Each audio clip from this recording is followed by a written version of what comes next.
प्रतियोगी मैत्री इंस्टीट्यूट की सामान्य अध्ययन की श्रृंखला में आपका फिर से एक बार स्वागत है।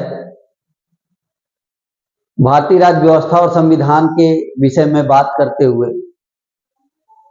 भारतीय न्यायपालिका के अध्याय में हम लोग हैं और इस अध्याय में उच्चतम न्यायालय की बात हो रही है। उच्चतम न्यायालय की बात हो चुकी है, उच्च न्यायालय की बात हो रही है और उच्च न्यायालय की स्वतंत्रता की बात की जा रही है, यानी हाई कोर्ट के इंडिपेंडेंस की बात की जा रही है।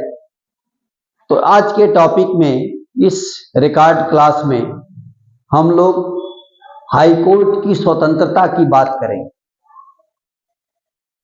कि संविधान के अंदर वे कौन कौन से प्रावधान हैं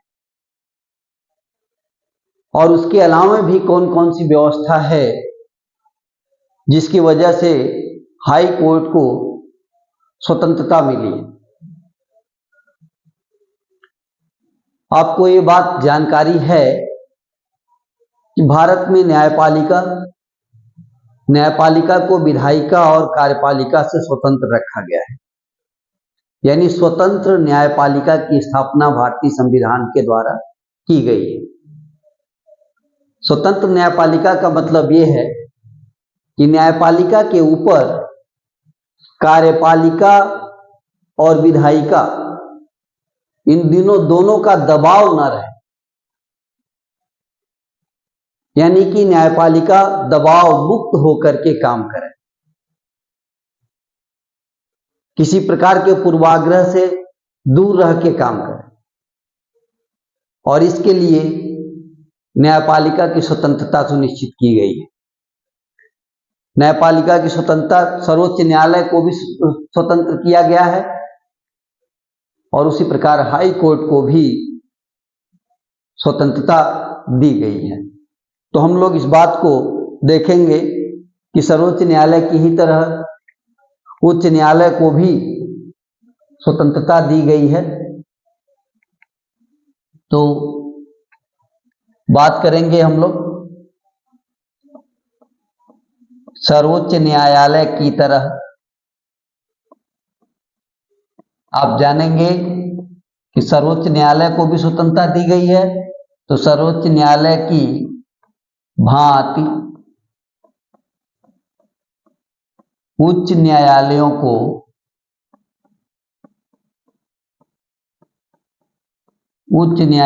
को राज्य विधानमंडल और राज्य कार्यपालिका के प्रभाव से मुक्त रखने के लिए राज्य विधानमंडल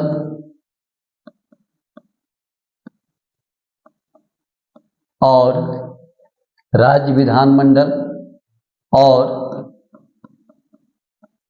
राज्य की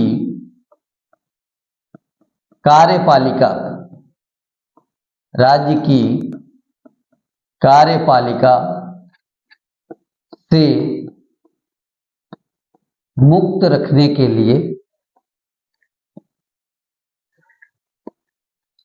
मुक्त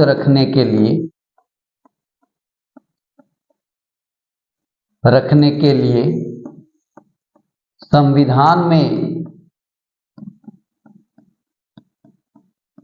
कई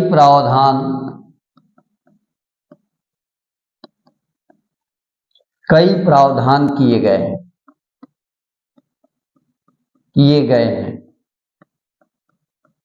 तो ये देखना है कि संविधान के भीतर उच्च न्यायालय को स्वतंत्र रखने के लिए, यानी कि राज्य की कार्यपालिका और राज्य की विधानमंडल विधायिका से मुक्त रखने के लिए, उनके दबाव से, उनके अधिकार से मुक्त रखने के लिए संविधान के भीतर कई प्रावधान किए गए। इन प्रावधानों में सबसे पहला प्रावधान जो ध्यान रखना है आपको, यानी उन बिंदुओं को आपको ध्यान रखना है जो बताएं कि न्यायपालिका स्वतंत्र है। उन बातों की चर्चा करनी है जो ये स्पष्ट करे कि हाई कोर्ट स्वतंत्र है। पहला प्रावधान इस मामले में हम लोग न्यायाधीशों की नियुक्ति को लेकर के करेंगे। पीछे आपने पढ़ा है उच्च न्यायालय के न्यायाधीशों की नियुक्ति कैसे होती है? उच्च न्यायालय के मुख्य न्यायाधीश की नियुक्ति राष्ट्रपति करता है। भारत के मुख्य न्यायाधीश से परामर्श करके, साथ साथ उस राज्य के राज्यपाल से परामर्श करके उच्च न्यायालय के मुख्य न्यायाधीश की नियुक्ति राष्ट्रपति करता है। और अन्य न्यायाधीशों की नियुक्ति करते समय भारत के मुख्य न्यायाधीश से भी परामर्श करता है, राज्यपाल से भी परामर्श करता है और साथ ही साथ उस उच्च न्यायालय के मुख्य न्यायाधीश से भी परामर्श करता है। इस तरह से आप देखें तो न्यायाधीशों की नियुक्ति में राज्य विधायिका और कार्यपालिका का कहीं कोई हाथ नहीं है, जिससे ये लगता है कि उच्च न्यायालय राज्य की विधायिका और कार्यपालिका से स्वतंत्र है, मुक्त है, उनके दबाव में नहीं है। तो इसी बात को हम लोग करेंगे कि उच्च न्यायालय के मुख्य न्यायाधीश की नियुक्ति पहला बिंदु होगा। उच्च न्यायालय के मुख्य न्यायाधीश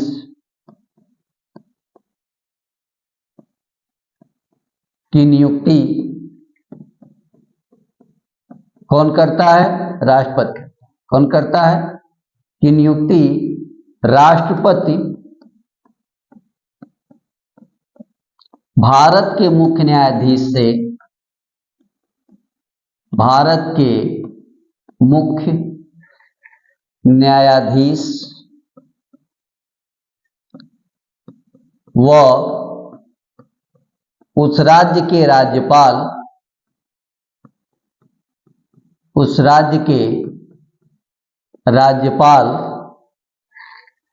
से परामर्श लेकर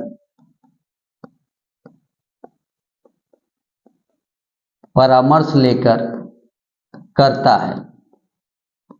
तो एक बात आपने देखा कि उच्च न्यायालय के मुख्य न्यायाधीश की नियुक्ति किस प्रकार हो रही है? राष्ट्रपति करता है उस राज्य के राज्यपाल के परामर्श से, साथ में भारत के मुख्य न्यायाधीश के परामर्श से। इसके अलावा अन्य न्यायाधीशों की नियुक्ति, केवल ये तो मुख्य न्यायाधीश की बात हुई, अब अन्य न्यायाधीशों की नियुक्ति इसी प्रोसेस से होती है, बस उसमें बढ़ जाता है क्या? उस उच्च न्यायालय के मुख्य न्यायाधीश से भी परामर्श करना होता है। नियुक्ति भारत के मुख्य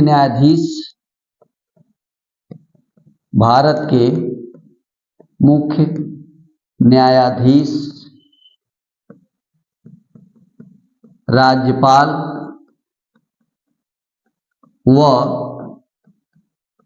उस उच्च न्यायालय के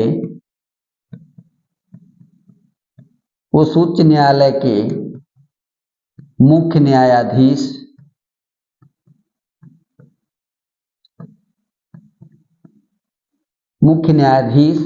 से परामर्श के पश्चात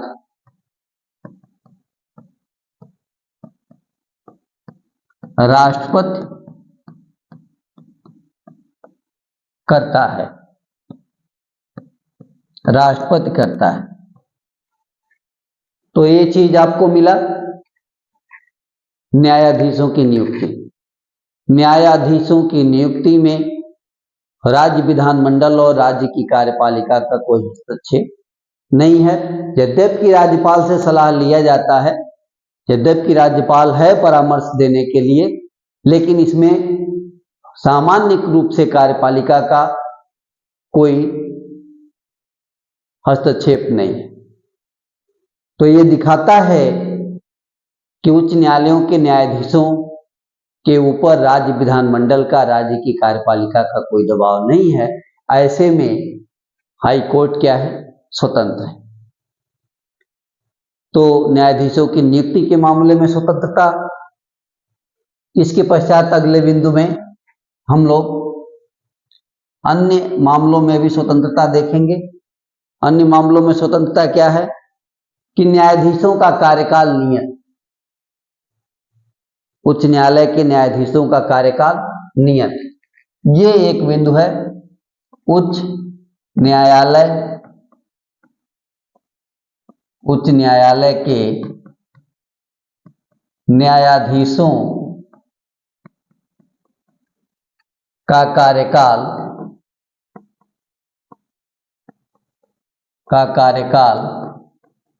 नियत है। तो इनका कार्यकाल निश्चित है, कार्यकाल नियत है, मतलब न्यायाधीश 62 वर्ष की आयु तक अपने पद पर बने रहते हैं। मतलब न्यायाधीश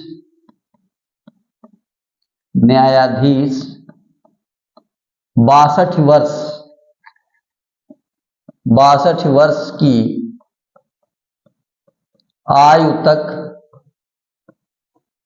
अपने पद पर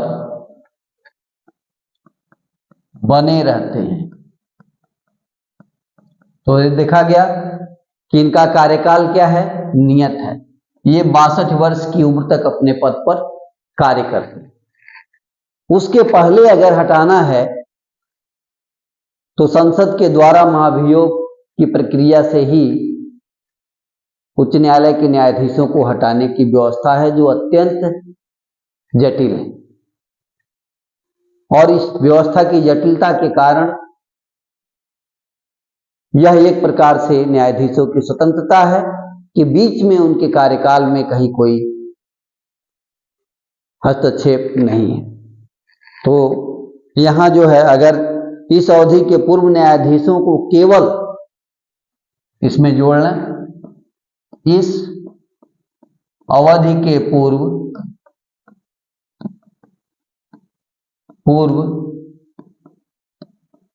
न्यायाधीशों को केवल संसद द्वारा ही हटाया जा सकता है। संसद द्वारा महाभियोग की विशेष प्रक्रिया के आधार पर केवल संसद द्वारा महाभियोग की विशेष प्रक्रिया के आधार पर महाभियोग की विशेष प्रक्रिया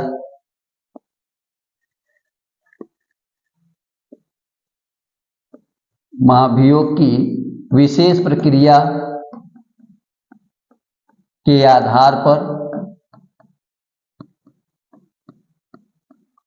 हटाया जा सकता है। और चूंकि ये कार्य इतना जटिल है कि अभी तक भारतीय न्यायपालिका के इतिहास में एक भी न्यायाधीश को उनके पद से हटाने की कार्यवाही नहीं हो पाई, हटाया नहीं जा सका है। कार्यवाही शुरू भी हुई, न्यायाधीशों ने अपने पद से त्यागपत्र दे दिया और आगे की कार्यवाही नहीं की गई। तो महाभियोग एक जटिल प्रक्रिया है और इस प्रक्रिया से न्यायाधीशों को हटाना अत्यंत कठिन है। इसलिए ये भी बिंदु बताता है कि भारत में न्यायपालिका कितनी स्वतंत्र है। इसके पश्चात बात करेंगे उनके वेतन और भत्तों पर। तो न्यायाधीशों को एक निश्चित वेतन भत्ता दिया जाता है। उच्च न्यायालय के न्यायाधीशों को, अगले बिंदु पे चला, उच्च न्यायालय के न्यायाधीशों को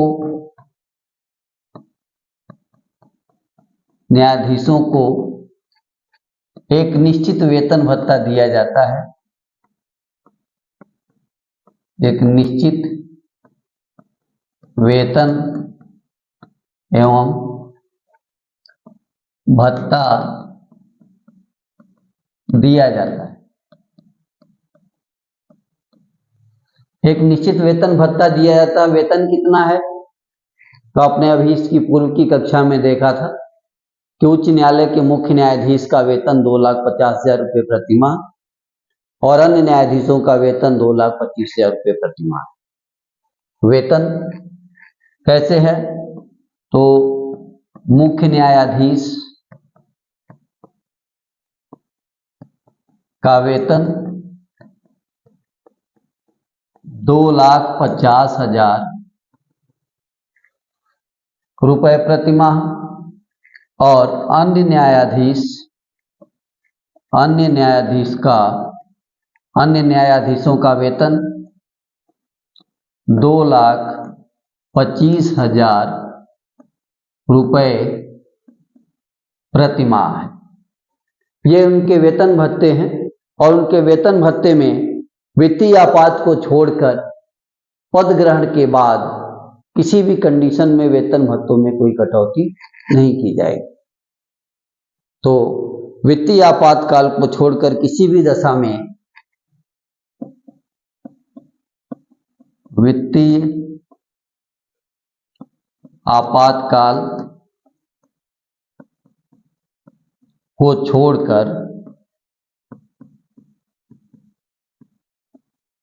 छोड़कर किसी भी दशा में न्यायाधीशों के पद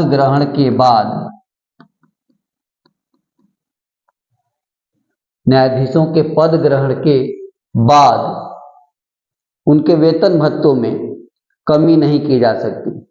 पद ग्रहण के बाद उनके वेतन भत्तों में उनके वेतन एवं भत्तों में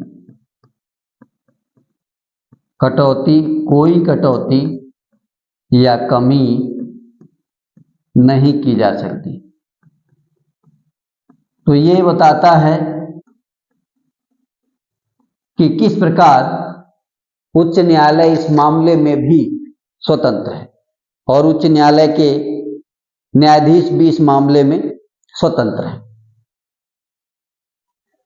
साथ ही उच्च न्यायालय के न्यायाधीशों का जो पेंशन होता है वो भारत की संचित निधि पर भारित होता है। उच्च न्यायालय के न्यायाधीशों का पेंशन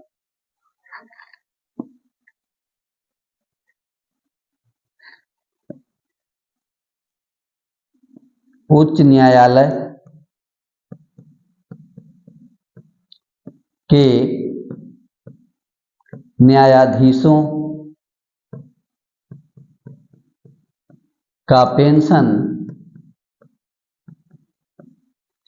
भारत की संचित निधि पर भारित होता है। भारत की संचित निधि पर भारित होता है। तो इस तरह से आप देखेंगे कि इस मामले में वित्तीय मामले में भी, वित्तीय सुरक्षा के मामले में भी, आर्थिक सुरक्षा के मामले में भी न्यायाधीशों पर कार्यपालिका या विधानमंडल का कोई दबाव नहीं है। राज्य की कार्यपालिका का, राज्य के विधानमंडल का कोई दबाव काम नहीं करता। तो ये उच्च न्यायालय की स्वतंत्रता के लक्षण। इसके अलावा उच्च न्यायालय के न्यायाधीश अगर अपने कर्तव्य के निर्वहन में कोई आचरण व्यवहार करते हैं, कर्तव्य के निर्वहन में कोई आचरण व्यवहार करते हैं, तो उनके आचरण और व्यवहार की चर्चा सदन के भीतर नहीं की जा सकती, राज्य विधानमंडल में भी नहीं की जा सकती, संसद में भी नहीं की जा सकती। यानी सामान्य रूप से उस पर चर्चा नहीं की जा सकती। अगर चर्चा होती है तो उनके महाभियोग की प्रक्रिया में चर्चा होगी, अन्यथा की दृष्टि में कोई चर्चा नहीं की जाएगी। इस प्रकार न्यायाधीश अपने कर्तव्य के निर्वहन में क्या है? स्वतंत्र है, जो उच्च न्यायालय की स्वतंत्रता की ओर इशारा करता है। तो इनके कर्तव्य निर्वहन में जो चीजें, अपने कर्तव्य निर्वहन में उच्च न्यायालय के अपने कर्तव्य निर्वहन में उच्च न्यायालय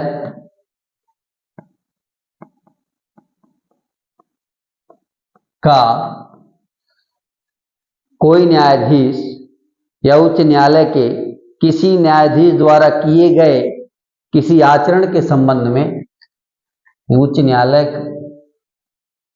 के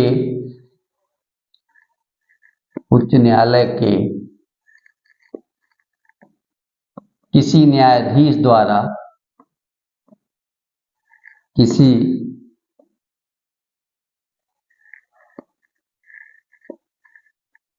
उच्च न्यायालय के किसी न्यायाधीश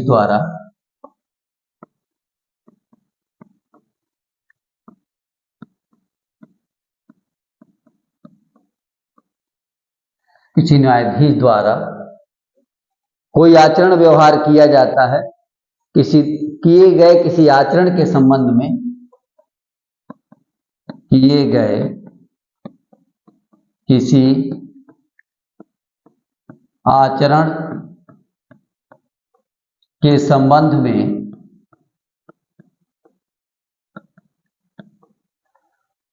कोई चर्चा नहीं की जाएगी, के संबंध में संसद या राज्य विधानमंडल में वाद विवाद नहीं किया जा सकता। इस संबंध में संसद या राज्य विधानमंडल में वाद विवाद यूं कह लीजिए डिस्कशन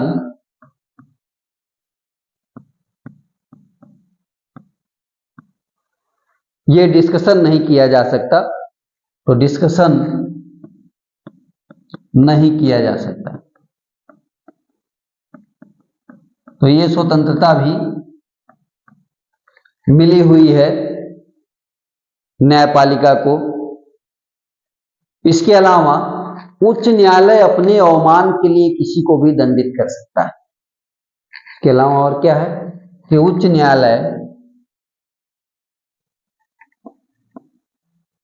न्यायालय अपने अवमान के लिए, अवमान मतलब कंटेम्प्ट के लिए, अवमानना के लिए, कंटेम्प्ट के लिए, अवमान यानी कंटेम्प्ट के लिए किसी को भी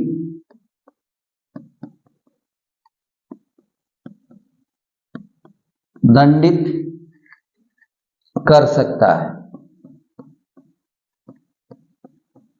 तो इस तरह से न्यायपालिका की स्वतंत्रता सुनिश्चित की जा रही है कि किसी को भी न्यायपालिका के अवमान के लिए, उच्च न्यायालय के अवमान के लिए, अवमानना के लिए दंडित करने की शक्ति है अनुच्छेद 215 के अनुसार। तो ये एक सुविधा जो है, एक शक्ति, एक अधिकार न्यायालय को प्रदान किया गया है। इसके अलावा उच्च न्यायालय की कार्यप्रणाली उच्च न्यायालय के अधिकारियों और कर्मचारियों पर नियंत्रण उच्च न्यायालय का ही होता है। यानी कार्यप्रणाली भी उच्च न्यायालय की अपनी, अधिकारियों और कर्मचारियों के ऊपर नियंत्रण भी उच्च न्यायालय का अपना होता है।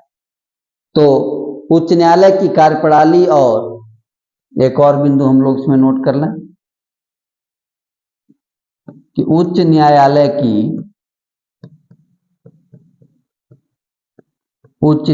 की कार्यप्रणाली और अधिकारियों तथा कर्मचारियों पर नियंत्रण, अधिकारियों तथा कर्मचारियों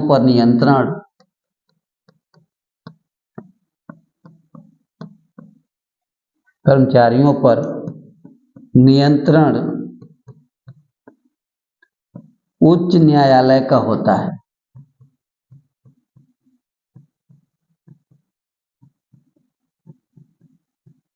उच्च न्यायालय का होता है।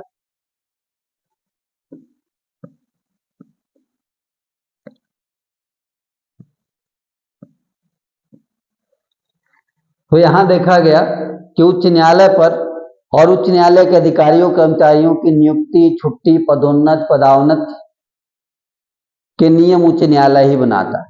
उच्च न्यायालय के अधिकारियों कर्मचारियों की, और जोड़ना, उच्च न्यायालय के अधिकारियों कर्मचारियों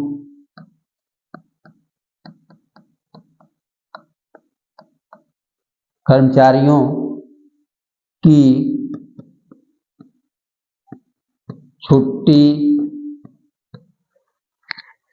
छुट्टी के साथ साथ नियुक्ति,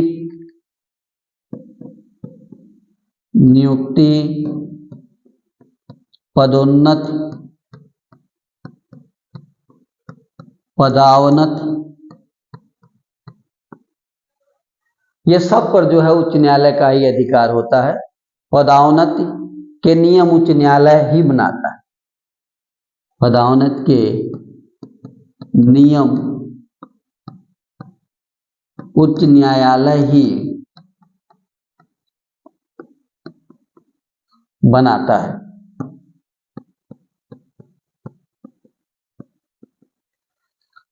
तो ये हुआ किस प्रकार उच्च न्यायालय के अधिकारियों कर्मचारियों पर नियंत्रण की सारी व्यवस्था उच्च न्यायालय के ही पास है। उच्च न्यायालय को किसी की प्रतीक्षा नहीं करनी है। तो संपूर्ण बागडोर, संपूर्ण कमान उच्च न्यायालय के पास है। इसलिए उच्च न्यायालय क्या है? स्वतंत्र व्यवहार करता है। इसके अलावा उच्च न्यायालय अपने अधीनस्थ न्यायालयों के लिए भी सब कुछ कार्यप्रणाली वही नियत करता है। यानी उच्च न्यायालय ही अपने अधीनस्थ सभी न्यायालयों के लिए, उच्च न्यायालय ही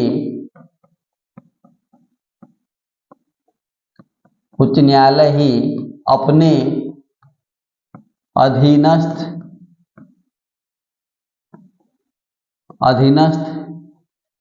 सभी न्यायालयों के लिए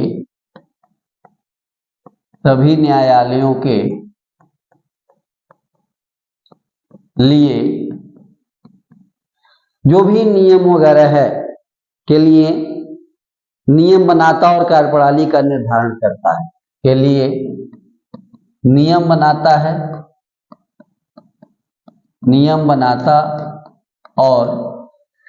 और क्या करता है? और कार्यप्रणाली का निर्धारण करता है।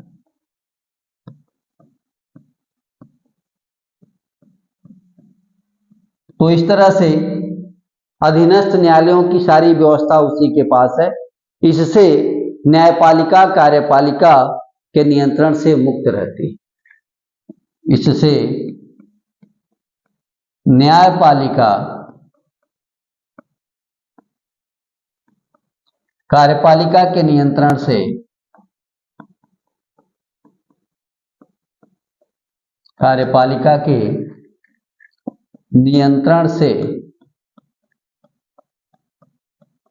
मुक्त रहती है। तो किस प्रकार जो है न्यायपालिका को कार्यपालिका के नियंत्रण से मुक्त रखने का प्रयास किया गया है, ये आपने इस बिंदु में देखा। इसके अलावे भी उच्च न्यायालय का जो न्यायाधीश है वह सेवानिवृत्ति के बाद या तो सर्वोच्च न्यायालय में या अन्य न्यायालयों में जिसने उसने काम नहीं किया है उसको छोड़ करके अन्य न्यायालयों में वह वकालत का कार्य कर सकता है। तो ये उच्च न्यायालय का न्यायाधीश। अगले बिंदु में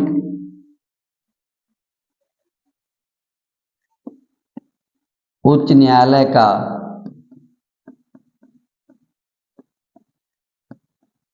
न्यायाधीश सर्वोच्च न्यायालय के अंदर, सर्वोच्च न्यायालय तथा सर्वोच्च न्यायालय तथा उन उच्च न्यायालयों में उन उच्च न्यायालयों में वकालत कर सकता है जहां उसने कार्य नहीं किया है। यानी जिस उच्च न्यायालय का वह न्यायाधीश रह चुका है, उस उच्च न्यायालय को छोड़ करके बाकी उच्च न्यायालयों में और सर्वोच्च न्यायालय में वह क्या कर सकता है, तो वह वकालत कर सकता है। तो ये सुविधा जो है ये बताती है कि उच्च न्यायालय स्वतंत्र है, उच्च न्यायालय के न्यायाधीश भी दबाव से मुक्त हैं। इसके अलावा सर्वोच्च न्यायालय के समान उच्च न्यायालयों को भी एक अधिकार दायित्व मिला है कि वो संविधान की रक्षा करें, संविधान की व्याख्या करें। ये अधिकार जिस तरह से सर्वोच्च न्यायालय को प्राप्त है, उसी प्रकार उच्च न्यायालय को भी दिया गया है। तो इस अधिकार की भी हम लोग बात कर लें कि सर्वोच्च न्यायालय की भांति, यानी जिस तरह से सर्वोच्च न्यायालय को मिला है, उसी तरह सर्वोच्च न्यायालय की भांति उच्च न्यायालयों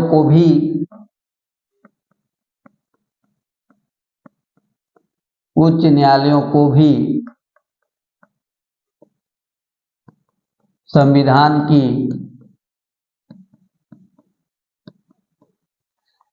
व्याख्या करने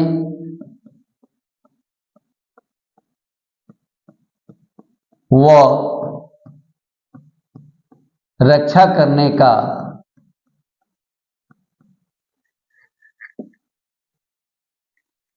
दायित्व व अधिकार दिया गया है।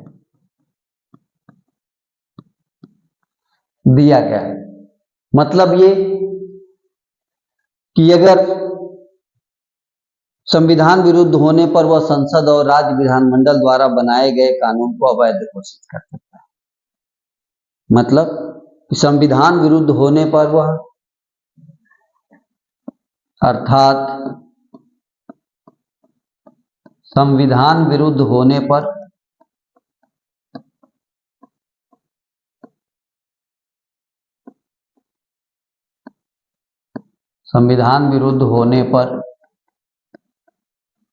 उच्च न्यायालय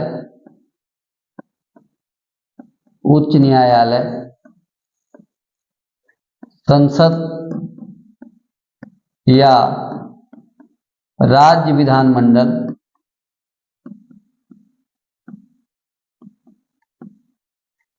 द्वारा निर्मित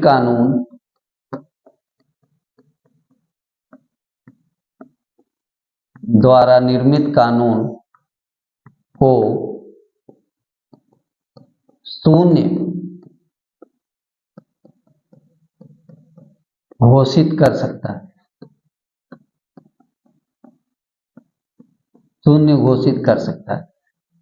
तो ये आपने देखा कि संविधान की रक्षा करने का, संविधान की व्याख्या करने का दायित्व जिस प्रकार सर्वोच्च न्यायालय का है, उसी प्रकार उच्च न्यायालय का भी है।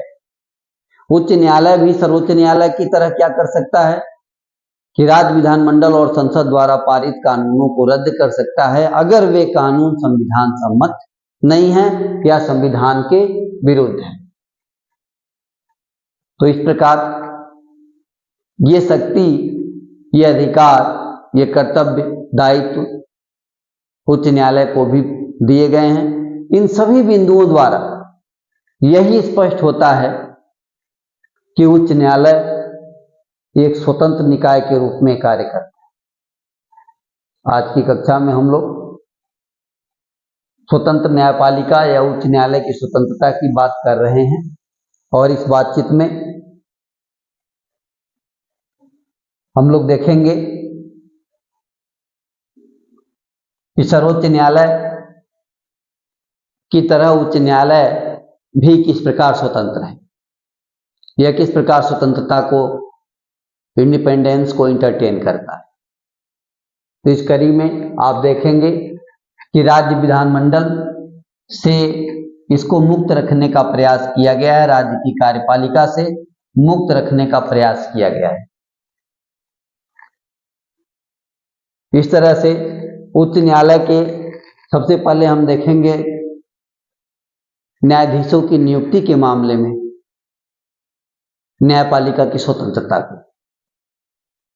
न्यायाधीशों की नियुक्ति में क्या है कि मुख्य न्यायाधीश की नियुक्ति कैसे होती है। उच्च न्यायालय के मुख्य न्यायाधीश की नियुक्ति तो भारत का राष्ट्रपति करता है, भारत के मुख्य न्यायाधीश से सलाह लेते हैं, राज्यपाल से सलाह लेते हैं और उस परामर्श के बाद उच्च न्यायालय के मुख्य न्यायाधीश की नियुक्ति होती है। उसके बाद अन्य न्यायाधीशों की नियुक्ति कैसे होती है, अन्य न्यायाधीशों की नियुक्ति किस प्रकार होती है, तो भारत के मुख्य न्यायाधीश से सलाह लेना होता है, राज्यपाल से सलाह लेना होता है, साथ ही उस उच्च न्यायालय के मुख्य न्यायाधीश से भी परामर्श लेना होता है और उस परामर्श के पश्चात ही राष्ट्रपति क्या करते हैं, अन्य न्यायाधीशों की नियुक्ति करते हैं।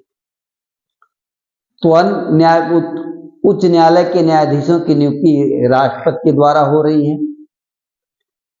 इस प्रकार देखा जाए तो राज्य की विधानमंडल से, राज्य की कार्यपालिका से उच्च न्यायालय स्वतंत्र है। उच्च न्यायालय की स्वतंत्रता के और कौन कौन से लक्षण हैं, तो उच्च न्यायालय के न्यायाधीशों का कार्यकाल नियत होता है। कार्यकाल कितना होता है, नियत होता है।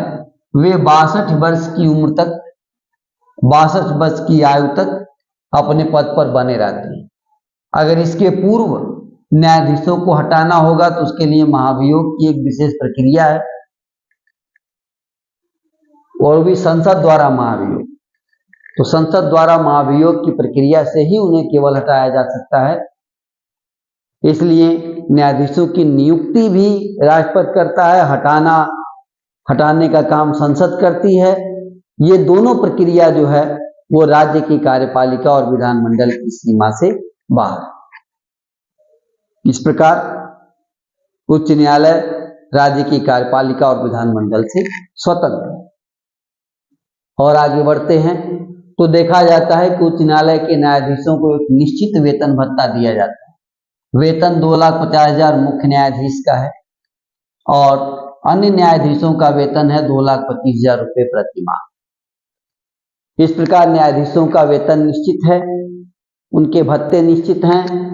वित्तीय आपातकाल को अगर छोड़ दिया जाए तो वित्तीय आपातकाल को छोड़कर किसी भी दशा में न्यायाधीशों के पद ग्रहण के बाद उनके वेतन भत्तों में कोई कमी नहीं की जा सकती, कोई कमी नहीं की जा सकती। यह है उनकी स्वतंत्रता कि उनकी आर्थिक सुरक्षा पर कहीं कोई खतरा नहीं होगा। इतना ही नहीं, उच्च न्यायालय के न्यायाधीशों का जो पेंशन है वो पेंशन भारत की संचित निधि पर भारित होता है। ये भी राज्य में नहीं है, ये भारत की संचित निधि से दिया जाता है। तो उच्च न्यायालय की स्वतंत्रता का एक और प्रमाण आपने देखा। इसके अलावा